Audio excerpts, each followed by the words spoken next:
बिटिआरनि गाहाय खुंगिरि प्रमद बर'आ चिरां जिल्ला गाहाय मावख' काजोलगावआव थानाय गान्धीजीनि मुसुखाखौ बेखेवना होयो।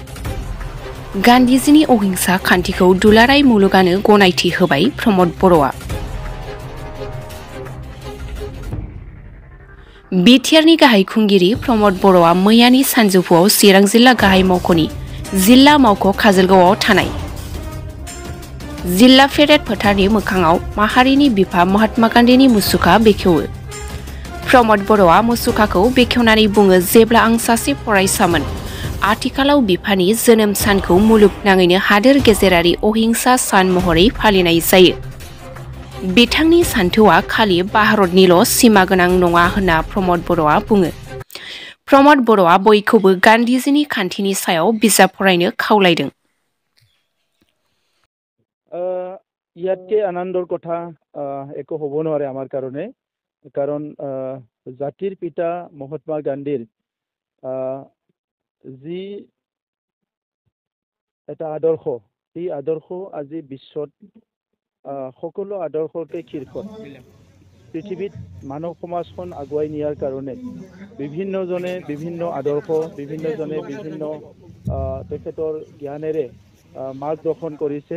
কিন্তু জাতিৰ পিতা মহাত্মা গান্ধীৰ যিটো আদৰ্শ, মানৱতাৰ যিটো চিন্তাধাৰা আৰু অহিংসাৰ যিটো চিন্তাধাৰা, এইটো সমগ্ৰ পৃথিৱীত এতিয়া সকলোৰে একচেপ্টেবল এটা আদৰ্শ হিচাপে লৈছে। যাৰ কাৰণে 2 অক্টোবৰ যিটো গান্ধী জয়ন্তী, এইটো অকল ভাৰতবৰ্ষত নহয়, এতিয়া international day of non violence বুলি এইটো অবজাৰ্ভ কৰা হয়। গতিকে আজি অসমত, ভাৰতত বা ভাৰতৰ বাহিৰতো আমি দেখিছোঁ আমাৰ মুখ্যমন্ত্ৰী ডাঙৰীয়াই জাপানত জাতিৰ পিতা মহাত্মা গান্ধীক ফুল দি আহিছে। এতিয়া সকলোতে এতিয়া আমাৰ যিটো গান্ধীজীৰ যিটো আদৰ্শ, সেইটো পপুলাৰ হৈছে আৰু সকলোৱে একচেপ্ট কৰিছে। আৰু ইয়াৰ দ্বাৰা যদি আপুনি আগবাঢ়ি যাব পাৰে, সমাজখনত কোনো ধৰণৰ হিংসা হ'ব নোৱাৰে, সমাজখনত কোনো উচ নিচ হ'ব নোৱাৰে, কোনো জাতি জনগোষ্ঠীৰ মাজত এটা হেট্ৰেড, যিটো ঘৃণা, সেইটো আহিব নোৱাৰে। গতিকে আজিৰ এই মুহূৰ্তত আমাৰ 26 জানুৱাৰীৰ আগৰ সময়ত কেইদিনমান আগত আমাৰ চিৰাং জিলা নতুন জিলা আছিলে, ইয়াত আমাৰ জাতিৰ পিতা মহাত্মা গান্ধীৰ প্ৰতিমূৰ্তি নাছিলে, ইয়াতে স্থাপন কৰি আজি মুকলিও কৰা হ'ল। ইয়াৰ কাৰণে মই আমাৰ আৰবান ডিপাৰ্টমেণ্ট, জিলা কৰ্তৃপক্ষ সকলোকে মই ধন্যবাদ জনাইছোঁ। আৰু অনাগত দিনত ইয়াত আমাৰ ৰাষ্ট্ৰীয় কিবা এটা কাৰ্যসূচী হওক, ষ্টেট কাৰ্যসূচী, লোকেল কাৰ্যসূচী, ইয়াত সকলোৱে জাতিৰ পিতা মহাত্মা গান্ধীক ইয়াত আহি পেলাই ফুল দিব পাৰিব, তেখেতক শ্ৰদ্ধা জনাব পাৰিব।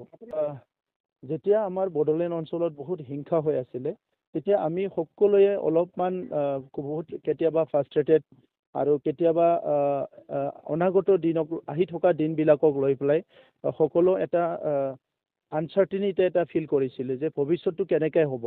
আৰু সেইখিনি সময়ত মই গান্ধীজীৰ যিটো বিভিন্ন কোটেশ্যন বুলি কোৱা হয়, তেখেতৰ যিবিলাক কিতাপবিলাক, যিসকল বায়'গ্ৰাফী আৰু তেখেতৰ ওপৰত যিসকল কিতাপ লিখিছিলে, সেইবিলাক অলপ অধ্যয়ন কৰিছিলোঁ। আৰু তাত দেখিছিলোঁ কি পৃথিৱীখন বা মানৱ সমাজটো শান্তি কৰি ৰাখিবলৈ তেখেতৰ যিখিনি বাণী, তেখেতৰখিনি কোটেশ্যন, তেখেতৰ যিখিনি কথা কৈ গৈছে, সেইখিনি যদি ফ'ল' কৰি, এইটোৱে আজিৰ তাৰিখত অন্তত বেলেগ আৰু কথা নালাগে। কাৰণ জীৱ জন্তুৰ পৰা লৈ পেলাই মানৱৰ পৰা লৈ পেলাই সকলোৱে হিংসাৰ বলি হয়। আৰু হিংসাটো যদি নিজে নকৰে, তেতিয়া এক্সিডেণ্টেলি ক'ৰবাত হ'ব, কিন্তু নিজে নকৰিলে আমি চবে ছেফ হ'ব পাৰোঁ। কাৰণ হিংসাৰ ইমিডিয়েট যিটো ৰিজাল্ট, আজি আপুনি হিংসা কৰিলে, ইয়াৰ ইমিডিয়েট ৰিজাল্টটো হ'ল ডেষ্ট্ৰাকশ্যন, ধ্বংস। তো সেইকাৰণে আপুনি ধ্বংস নকৰিলে সৃষ্টি হ'ব, ধ্বংস নকৰিলে শান্তি হ'ব, ধ্বংস নকৰিলে চব কুছ হ'ব। তো সেইকাৰণে গান্ধীজীৰ যিটো আদৰ্শ, সেইটো সকলোৱেও, এইটো অকল যে ছ'চিয়েল ৱৰ্ক কৰা মানুহ বা কিবা সংগঠনত কাম কৰা মানুহ, দেশৰ কাম কৰা মানুহে চাব লাগে। প্ৰত্যেকজন ব্যক্তিয়ে মহাত্মা গান্ধীৰ আদৰ্শটোক অধ্যয়ন কৰিব লাগে, সেইটো ফ'ল' কৰিবলৈ চেষ্টা কৰিব লাগে।